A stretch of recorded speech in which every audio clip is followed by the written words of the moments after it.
एक शहजादी जो अपनी हुस्न व जमाल और शान व शौकत पर नाज करती थी, गरीबों को हिकारत की नजर से देखती थी। उसे क्या मालूम था कि तकदीर उसके लिए ऐसा खेल रच चुकी थी कि एक दिन उसी के दरवाजे पर सबक सीखने को मजबूर होना पड़ेगा। वो जो अपने आगे किसी को कुछ नहीं समझती थी, एक दिन खुद किसी के रहम व करम पर आ जाएगी। उसकी जिंदगी का ऐसा मोड़ जिसने उसकी पूरी दुनिया बदल दी। मगर कैसे? कौन था वो गरीब जिसने उसकी अकड़ तोड़ दी? और क्या वाकई वो उसकी किस्मत बन चुका था? जानने के लिए वीडियो को पूरा देखिए और उससे पहले हमारे चैनल को सब्सक्राइब कर दो। अरब के एक मशहूर शहर में बादशाह सुल्तान जियाउद्दीन की हुकूमत थी। उसकी सल्तनत दूर दूर तक फैली हुई थी और उसके ऐश और आराम का कोई मुकाबला नहीं था। मगर उसकी सबसे कीमती दौलत थी उसकी इकलौती बेटी शहजादी सलीमा। शहजादी सलीमा अपनी खूबसूरती और शान व शौकत के लिए मशहूर थी। उसके हुस्न की मिसालें दी जाती थीं। जब वो महल की बालकनी से झांकती तो शहर के नौजवान दीवाने हो जाते। मगर वो इतनी घमंडी थी कि किसी को भी अपनी नजरों के काबिल नहीं समझती थी। उसे अपनी दौलत, रुतबे और हुस्न पर इतना गुरूर था कि वो दूसरों को हिकारत से देखती थी। वो अपने महल में रहती जहां जरदोसी से सजे रेशमी पर्दे थे, हाथ से बुने हुए ईरानी कालीन थे, सोने और चांदी से बनी सजावटें थीं। जब भी वो अपने कमरे से बाहर निकलती, नौकर चाकर उसकी खिदमत में लगे रहते। शहर के गरीब लोग जब उसके महल के करीब से गुजरते तो वो अपनी नाक बंद कर लेती। उसे लगता था कि ये गरीब लोग उसकी दुनिया के लिए एक बदनुमा दाग हैं। एक रोज वो अपने शाही बाग में बैठी हुई थी। चारों तरफ रंग बिरंगे फूल खिले हुए थे, फव्वारे झरने की तरह बह रहे थे और हवाओं में मुश्क और अंबर की खुशबू फैली हुई थी। महल की खानसामा उसकी पसंदीदा शरबत पेश कर रही थी और खादिमाएं हाथ के पंखों से उसे हवा कर रही थीं।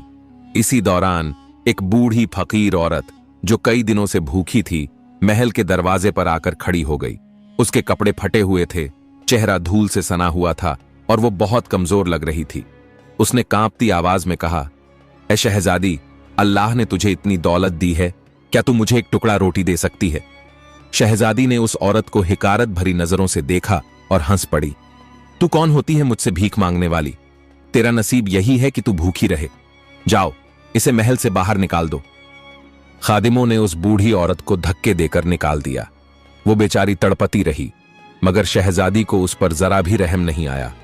शहर के कई अमीर और शाही घरानों के लोग शहजादी से निकाह करना चाहते थे, लेकिन वो किसी को भी पसंद नहीं करती थी। मैं किसी आम आदमी से शादी नहीं करूंगी। मेरा शौहर वही बनेगा जो मुझसे भी ज्यादा अमीर होगा, जो मेरी तरह शाही खून रखता होगा और जिसके महल मेरी जायदाद से बड़े होंगे। बादशाह को अपनी बेटी की ये बातें अच्छी नहीं लगती थीं, लेकिन उसकी जिद के आगे वो मजबूर थे। फिर एक दिन ऐसा आया जिसने शहजादी की जिंदगी हमेशा के लिए बदल दी। शहर के सबसे बड़े बाजार में आग लग गई। देखते ही देखते आग महल के करीब पहुंच गई। लोग बदहवास इधर उधर भाग रहे थे। बादशाह अपने वजीरों और सिपाहियों के साथ आग बुझाने में लगा हुआ था, लेकिन किस्मत को कुछ और ही मंजूर था।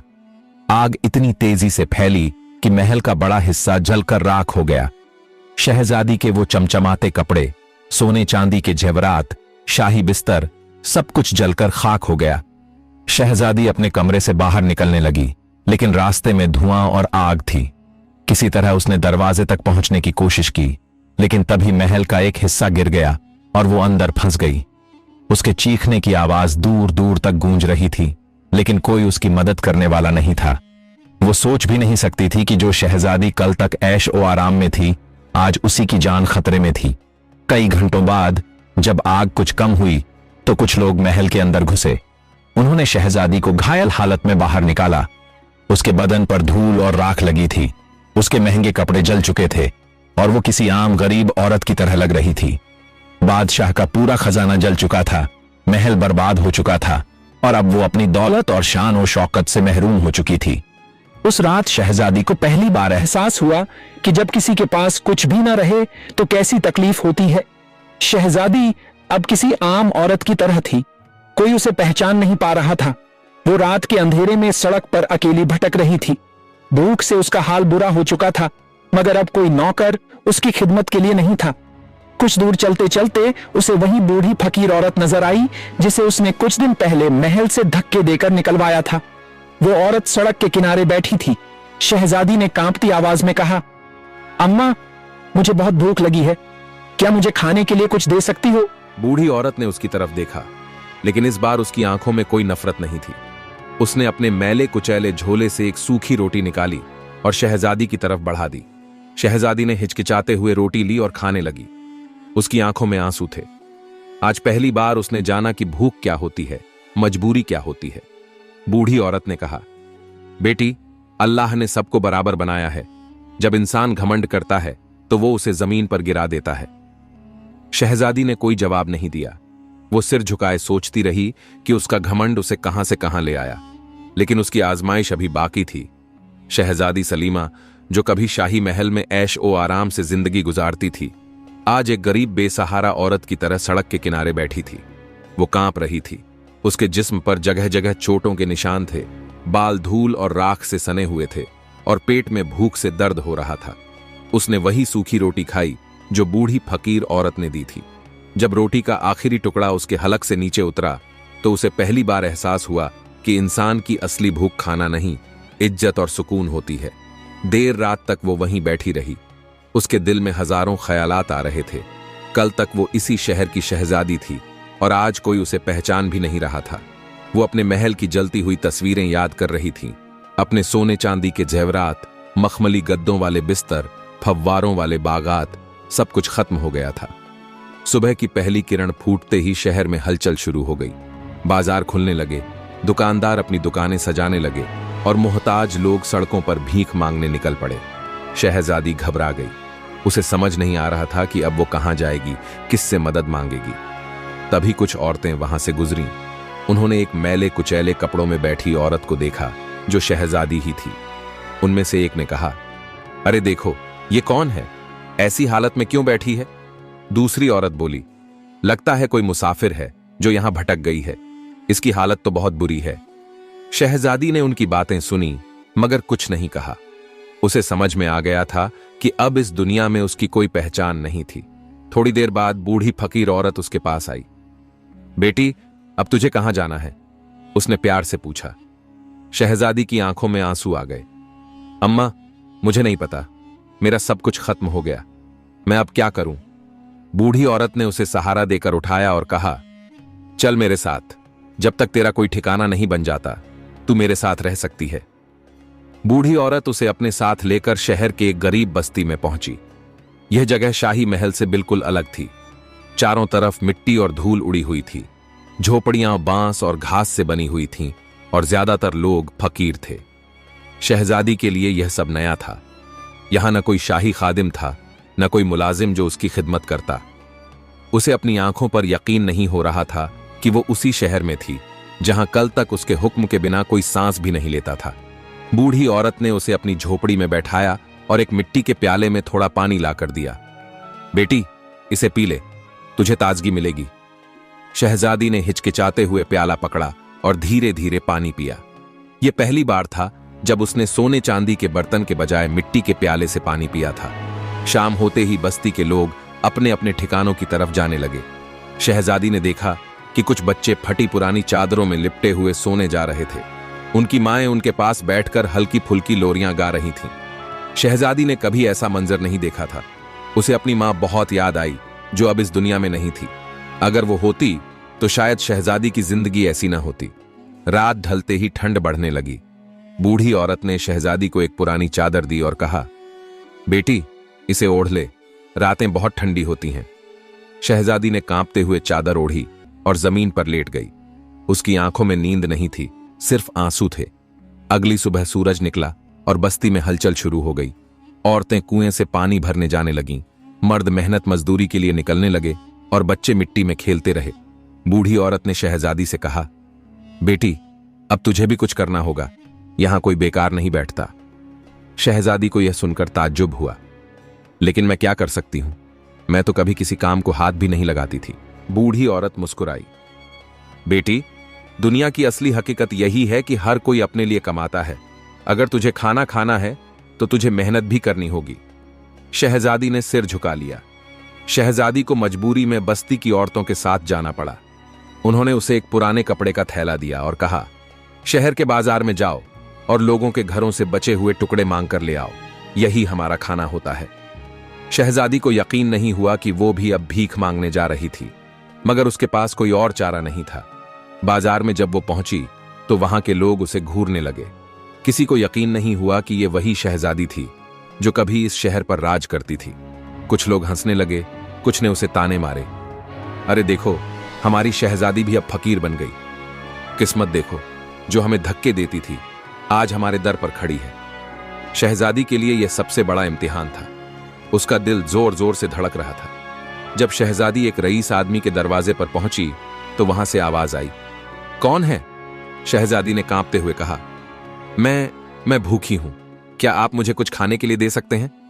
अमीर आदमी ने उसे ध्यान से देखा और फिर हंस पड़ा। अरे, यह तो वही शहजादी है जो कल तक हमें हिकारत से देखती थी, अब इसे देखो, भीख मांग रही है। उसकी बीवी ने भी हंसकर कहा, हम इसे खाना क्यों दें? जब यह शहजादी थी तब इसने किसी गरीब को कुछ नहीं दिया, आज इसे भी पता चले कि गरीबी क्या होती है। और उन्होंने दरवाजा बंद कर दिया। शहजादी की आंखों में आंसू आ गए। वो सोच भी नहीं सकती थी कि उसकी जिंदगी में ऐसा दिन भी आएगा। शहजादी अब समझ गई थी कि गरीबों की जिंदगी कितनी मुश्किल होती है। वो जो कल तक ऐशो आराम में थी, आज एक टुकड़े रोटी के लिए दर दर भटक रही थी। रात को जब वो बस्ती में लौटी तो बूढ़ी औरत ने पूछा, बेटी, कैसा रहा तेरा दिन? शहजादी ने रोते हुए कहा, अम्मा, मैंने जिंदगी में पहली बार जाना कि गरीबी कितनी मुश्किल होती है। बूढ़ी औरत ने प्यार से उसके सिर पर हाथ फेरा और कहा, अल्लाह के हर फैसले में कोई हिकमत होती है। हो सकता है ये सब तुझे सबक सिखाने के लिए हो। शहजादी सलीमा अब बस्ती में रहने की आदी हो रही थी, मगर उसका दिल अभी भी अपने पुराने शाही दिनों को याद करता था। उसके लिए यह सब कुछ किसी बुरे ख्वाब जैसा था जिससे वो जागना चाहती थी। लेकिन हकीकत यही थी कि वो अब एक आम गरीब लड़की बन चुकी थी, जिसे 2 वक्त की रोटी के लिए भी संघर्ष करना पड़ता था। हर रोज की तरह आज भी वो शहर के बाजार में भीख मांगने निकली। वो हर दरवाजे पर दस्तक देती, मगर लोग उसे पहचान कर हंसते और ताने मारते। देखो देखो, हमारी शहजादी अब भीख मांग रही है।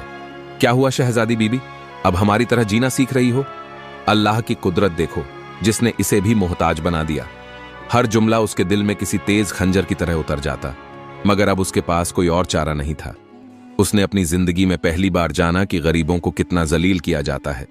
कई बार तो लोग उसकी हालत देखकर भी उसे कुछ नहीं देते थे, बल्कि उल्टा धक्के देकर भगा देते थे। लेकिन अब वो मजबूर थी, उसे ये सब सहना ही था। शाम को जब वो बस्ती लौटी तो बूढ़ी फकीर औरत ने उसे प्यार से अपने पास बिठाया। बेटी, तुझे आज भी कुछ नहीं मिला? शहजादी ने सिर झुका लिया। नहीं अम्मा, लोग मुझे पहचान कर ताने मारते हैं, मुझ पर हंसते हैं। मैं ये सब और बर्दाश्त नहीं कर सकती। बूढ़ी औरत ने गहरी सांस ली। बेटी, ये दुनिया अमीरों के लिए आसान और गरीबों के लिए मुश्किल है, मगर सब्र करने वालों को अल्लाह कभी मायूस नहीं करता। शहजादी को उसकी बातें सुनकर थोड़ी राहत मिली, मगर उसका दिल अब भी बेचैन था। उस रात जब वो झोपड़ी के बाहर बैठी थी तो उसने देखा कि एक नौजवान लड़का बस्ती के एक पेड़ के नीचे बैठा कुछ पढ़ रहा था। उसके हाथ में एक पुरानी सी किताब थी और वो बहुत तन्मय होकर उसमें डूबा हुआ था। शहजादी को ताज्जुब हुआ। उसने पास जाकर देखा। तुम कौन हो? उसने हिचकिचाते हुए पूछा। लड़के ने सिर उठाया और मुस्कुराया। मेरा नाम हसन है, मैं इसी बस्ती का रहने वाला हूं। शहजादी ने हैरत से कहा, मगर तुम किताब क्यों पढ़ रहे हो? इस बस्ती के लोग तो सिर्फ मेहनत मजदूरी करते हैं। हसन ने गहरी सांस ली और कहा, क्योंकि मुझे इल्म की तलाश है। अगर मैं पढ़ लिख लूं तो शायद हमारी तकदीर बदल सके। शहजादी ने पहली बार किसी गरीब को इतने जज्बे से बात करते हुए सुना था। वो सोचने लगी कि वो तो इतनी बड़ी शहजादी थी, मगर कभी इल्म हासिल करने की कोशिश नहीं की। हसन के चेहरे पर एक अलग ही चमक थी। उसकी आंखों में एक ख्वाब था, कुछ बनने का, कुछ करने का। अगली सुबह बूढ़ी औरत ने शहजादी से कहा, बेटी, अब तुझे भी कोई काम करना होगा। कब तक दूसरों के टुकड़ों पर जिएगी? शहजादी ने सर हिला दिया। अम्मा, मगर मैं क्या कर सकती हूं? बूढ़ी औरत ने इधर उधर देखा और फिर उसे बस्ती की दूसरी औरतों के पास ले गई। यहां की औरतें कपड़े सिलती हैं, झाड़ू पोछा करती हैं, बर्तन मांजती हैं। तू भी कुछ सीख ले ताकि कुछ कमा सके। शहजादी के लिए यह सब बहुत मुश्किल था। उसे कभी अपने हाथों से कुछ करने की आदत नहीं थी, मगर अब उसके पास कोई और रास्ता नहीं था। शहजादी ने बहुत कोशिश की कि वो काम सीख सके, मगर वो बार बार गलतियां करती। बस्ती की औरतें उस पर हंसतीं, मगर बूढ़ी फकीर औरत उसे समझाती रही। आखिरकार हफ्तों की मेहनत के बाद वो थोड़ा बहुत कपड़े सीने और बर्तन धोने का काम सीख गई। एक दिन एक अमीर औरत ने उसे बुलाया। तुम मेरे घर काम करोगी? शहजादी ने हिचकिचाते हुए सिर हिला दिया। वो औरत उसे अपने घर ले गई, जो किसी छोटे महल से कम नहीं था। वहां उसे बर्तन मांजने का काम दिया गया। जब उसने पहली बार अपने हाथों से बर्तन धोए तो उसकी आंखों में आंसू आ गए। क्या मैं सच में इतनी गिर गई हूं? मगर अब यही उसकी हकीकत थी। दिन भर मेहनत करने के बाद जब उसे पहली बार कुछ पैसे मिले तो उसका दिल भर आया। यह पहली बार था जब उसने अपनी मेहनत की कमाई को हाथ में लिया था। अब शहजादी हर रोज हसन को देखती। वो उससे बातें करने लगी थी। हसन का जज्बा उसे बहुत पसंद आने लगा था। एक दिन उसने हसन से पूछा, तुम क्या बनना चाहते हो? हसन ने मुस्कुराते हुए कहा, मैं एक बड़ा ताजिर बनना चाहता हूं। मैं चाहता हूं कि हमारे जैसे गरीबों की जिंदगी बदले। शहजादी उसकी बातों में गोता लगाने लगी। मगर तुम तो बहुत गरीब हो, तुम इतना बड़ा ख्वाब कैसे देख सकते हो? हसन ने ठाका लगाया, ख्वाब देखने से कोई गरीब नहीं होता शहजादी। इल्म और हिम्मत से कोई भी अपनी तकदीर बदल सकता है। शहजादी के दिल पर उसकी ये बातें असर करने लगीं। अब वो धीरे धीरे हसन से मुतासिर होने लगी थी। उसकी सोच बदल रही थी। उसे समझ में आने लगा था कि अमीरी सिर्फ सोने चांदी से नहीं होती, बल्कि हौसले और इल्म से होती है। वो अब अपने पुराने गुरूर को भूलने लगी थी। वो जो कल तक गरीबों को हिकारत से देखती थी, अब उन्हीं के साथ बैठकर खाना खाती थी, उन्हीं के साथ सोती थी, उन्हीं की तरह मेहनत करती थी। एक दिन जब वो बस्ती में थी तो अचानक शाही सिपाही वहां आ गए। हमारी शहजादी कहां है? बस्ती के लोग घबरा गए। शहजादी भी कांप गई। क्या हुआ? बूढ़ी फकीर औरत ने डरते हुए पूछा। सिपाही ने कहा, बादशाह सलामत चाहते हैं कि शहजादी वापस महल लौट आए। शहजादी के लिए यह सबसे बड़ा सदमा था। वो अब क्या करेगी? क्या वो वापस अपनी शाही जिंदगी में जाएगी या फिर गरीबों के साथ ही रहेगी? शाही सिपाहियों की आवाज सुनकर पूरी बस्ती में खलबली मच गई। हर कोई हैरान था कि जो लड़की उनके साथ महीनों से रह रही थी, जो उनके जैसा ही जी रही थी, वो असल में एक शहजादी थी। लेकिन सबसे ज्यादा सदमे में खुद सलीमा थी। उसने कभी सोचा भी नहीं था कि एक दिन उसका अतीत फिर से उसके सामने आकर खड़ा हो जाएगा। सलीमा के सामने सिपाही खड़े थे और उनके पीछे एक शाही सवारी थी। शहजादी बीबी, बादशाह सलामत आपको महल बुला रहे हैं। उन्होंने माफ कर दिया है और चाहते हैं कि आप अपने असली घर वापस आ जाएं। बस्ती के लोग एक दूसरे की तरफ देखने लगे। कुछ को यकीन ही नहीं हो रहा था कि ये वही लड़की है जो उनके साथ बैठकर रोटी तोड़ती थी। बूढ़ी फकीर औरत ने सलीमा का हाथ थाम लिया। बेटी, ये तुम्हारी तकदीर का इम्तिहान है। अब तुम्हें फैसला करना होगा कि तुम क्या चाहती हो। सलीमा का दिल तेजी से धड़क रहा था। महल, उसकी शानो शौकत, वो जिंदगी जो उसने गंवा दी थी, क्या वो वापस लौट सकती थी? उसने बस्ती में अपने बीते दिनों को याद किया। कैसे उसने भीख मांगी थी, कैसे लोगों के ताने सहे थे, कैसे उसने पहली बार मेहनत की थी और अपनी कमाई को हाथ में लेकर महसूस किया था, कैसे हसन से मुलाकात हुई थी, और सबसे बड़ी बात, कैसे उसका दिल अब पहले जैसा नहीं रहा था। वो वही सलीमा नहीं थी जो गरीबों को हिकारत से देखती थी। वो अब उनकी तकलीफ को समझ चुकी थी। हसन कुछ दूर खड़ा ये सब देख रहा था। उसकी आंखों में अजीब सी मायूसी थी। जब सलीमा की नजर उस पर पड़ी तो उसने धीमे कदमों से उसकी तरफ कदम बढ़ाए। हसन, तुम क्या सोचते हो? हसन ने गहरी सांस ली। यह तुम्हारा फैसला है शहजादी। मैं कौन होता हूं तुम्हें रोकने वाला? सलीमा को उसकी आवाज में एक अजीब सा दर्द महसूस हुआ। क्या तुम चाहते हो कि मैं चली जाऊं? हसन कुछ देर खामोश रहा, फिर कहा, अगर तुम वापस जाती हो तो तुम्हें तुम्हारी पुरानी शान और शौकत मिल जाएगी, मगर अगर तुम यहां रहती हो तो तुम्हें मेहनत करनी पड़ेगी। तुम्हें फैसला करना होगा कि तुम्हारी असली खुशी किसमें है। सलीमा के लिए यह सबसे बड़ा इम्तिहान था। अगर वो महल लौट जाती तो उसे अपनी पुरानी जिंदगी वापस मिल जाती, दौलत, आराम, शान और शौकत। मगर क्या वो अब उस जिंदगी में खुश रह सकती थी? उसका दिल किसी और राह पर चल पड़ा था। उसे अब तकदीर के इस मोड़ पर खड़ा रहकर सोचना था। बस्ती के लोग भी खामोश थे। हर कोई उसकी तरफ देख रहा था। आखिरकार सलीमा ने गहरी सांस ली और अपनी नजरें उठाईं। मैं बस्ती नहीं छोड़ूंगी। सबको हैरत में डालने वाला फैसला। सलीमा की बात सुनकर सिपाहियों की आंखें फटी रह गईं। शहजादी, ये आप क्या कह रही हैं? हम आपको लेने बादशाह सलामत के हुक्म से आए हैं। मगर सलीमा ने सिर हिला दिया। मैंने फैसला कर लिया है, मेरी असली खुशी इस बस्ती में है। बस्ती के लोग हैरान थे, मगर हसन के चेहरे पर एक हल्की मुस्कान आ गई। वो जानता था कि सलीमा अब पहले जैसी नहीं रही थी। जब सिपाही वापस महल लौटे और बादशाह सलामत को सलीमा के इनकार की खबर दी तो वो आगबूला हो गए। क्या मेरी बेटी ने महल लौटने से मना कर दिया? बादशाह के लिए यह बर्दाश्त से बाहर था। उन्होंने उसी वक्त हुक्म दिया कि बस्ती को उजाड़ दिया जाए और सलीमा को जबरदस्ती महल लाया जाए। सिपाही तलवारें लेकर बस्ती की तरफ चल पड़े। बस्ती के लोग डर गए। किसी को समझ नहीं आ रहा था कि अब क्या होगा। जब सलीमा को खबर मिली कि उसके पिता ने बस्ती को तबाह करने का हुक्म दिया है तो उसका दिल कांप गया। मैंने कभी नहीं सोचा था कि मेरे फैसले की इतनी बड़ी कीमत अदा करनी पड़ेगी। सलीमा ने फौरन हसन से बात की। हमें कुछ करना होगा, मेरे वालिद इस बस्ती को तबाह कर देंगे। हसन ने गहरी सांस ली। हमें उनके पास जाना होगा और उन्हें समझाना होगा। अगर तुम उनसे बात करोगी तो शायद वो मान जाएं। सलीमा जानती थी कि यह आसान नहीं था, मगर अब यही एक रास्ता था। वो उसी वक्त हसन के साथ महल की तरफ रवाना हो गई। जब सलीमा महल पहुंची तो बादशाह गुस्से में आग बबूला थे। तो तुम वापस आ ही गईं। अच्छा हुआ, अब मैं तुम्हें जबरदस्ती यहां रखूंगा। मगर सलीमा ने सिर झुका लिया। अब्बा हुजूर, मैं आपकी बेटी हूं, आपकी रियाया पर जुल्म न करें, वो सब बेकसूर हैं। बादशाह के चेहरे पर हैरानी थी। तुम्हें गरीबों की इतनी फिक्र कब से होने लगी? सलीमा की आंखों में आंसू आ गए। जब मैंने उनकी जिंदगी को महसूस किया तब मुझे एहसास हुआ कि असली अमीरी दिल की होती है, दौलत की नहीं। बादशाह कुछ देर खामोश रहे, फिर उन्होंने सलीमा को ध्यान से देखा।